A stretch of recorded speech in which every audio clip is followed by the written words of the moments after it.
இன்றைக்கி கடவுள் நம்மளுக்கு கொடுத்துருக்க வசனம் 1 சாமுவேல் 1:6. கர்த்தர் அவள் கர்ப்பத்தை அடைத்தபடியினால் அவளுடைய சக்களத்தி அவள் துக்கப்படும்படியாக அவளை மிகவும் விசனப்படுத்துவாள். இந்த வசனத்தை கொண்டு கடவுள் நம்மகிட்ட என்ன சொல்கிறது பார்ப்போம். எல்கனான்னு ஒருத்தன் இருக்கான். அவனுக்கு 2 மனைவிகள். ஒருத்தி பேர் அன்னாள், இன்னொருத்தி பேர் பென்னினாள். அன்னாளுக்கு குழந்தை இல்லாத காரணத்தினால இந்த பென்னினாள் அன்னாளை கஷ்டப்படுத்துகிற மாதிரி பேசிட்டு குத்தி காமிச்சிட்டே இருக்கிறா. பென்னினாளுக்கு குழந்தைகள் இருக்கிறாங்க. அதனால ஒவ்வொரு தடவையும் கர்த்தருக்கு பலி செலுத்தும் போதெல்லாம் இவள் அவளை கஷ்டப்படுத்திக்கிட்டே இருக்கிறா. இந்த வேதனை தாங்க முடியாத அன்னாள் கர்த்தர்கிட்ட வேண்டிக் கொண்டு அழுகிறா.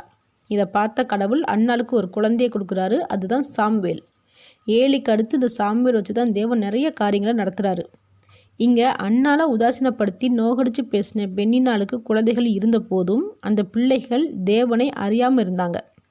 ஆனால் அன்னாளை இவ்வளோ நாள் காக்க வச்சுருந்தாலும் சாமுவேல் என்ற குழந்தையை கொடுத்து அவனை தேவனுக்கு சாட்சி சொல்கிற பிள்ளையா தேவ மனிதனாக கடவுள் வாழ வச்சார். ஏலியோட பிள்ளைகளை கூட தேவன் இவ்வளோ பெரிய இடத்துல வைக்கலை. சாமுவேலை தான் ஏலிக்கு அப்புறம் தேர்ந்தெடுத்தார். அதனால் எத்தனையோ பேர் குழந்தை இல்லாமல் மற்றவங்க குறை சொல்கிறத கேட்டுட்டோ இல்லை நம்மளே நம்மளை குறையாக நினச்சிட்டோ இருப்பாங்க. அப்படி வேதனைப்பட வேண்டாம். தேவன் கர்ப்பத்தின் கனியை அடைக்கிறவர் இல்லை.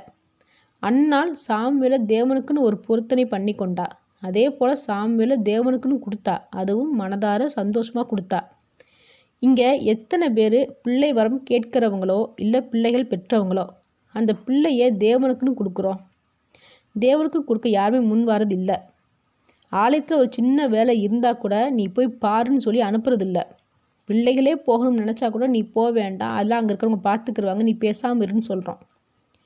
நமக்கு பிடிச்ச விஷயத்த மனதார தேவனுக்கு கொடுக்கும்போது அதை விட அதிகமாக தான் நமக்கு மறுபடியும் செய்வார். அன்னாளுக்கு சாமுவேலோட நிப்பாட்டாமல் மறுபடியும் நிறைய குழந்தைகளை கொடுக்குறாரு. அன்னால குறைவாக பேசின பென்னினாளோட வாயை அடைச்சி வச்சார். அதே சமயம் பென்னினாளோட பிள்ளைகள் ஒன்றுமே உருப்பிடாமல் போயிடுச்சுங்க. அதனால் குழந்தை இல்லையே நீ யார் குறையாக பேசினாலும் கவலைப்பட வேண்டாம்.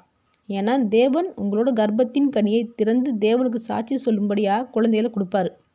அப்போ யாராக இருந்தாலும் நம்மளோட குழந்தைகளை தேவனோட திட்டத்துக்கு தேவன் அழைக்கும்போது நாம் நம்மளோட குழந்தைகளை மனதார தேவனுக்கு கொடுக்கணும். ஆமேன்.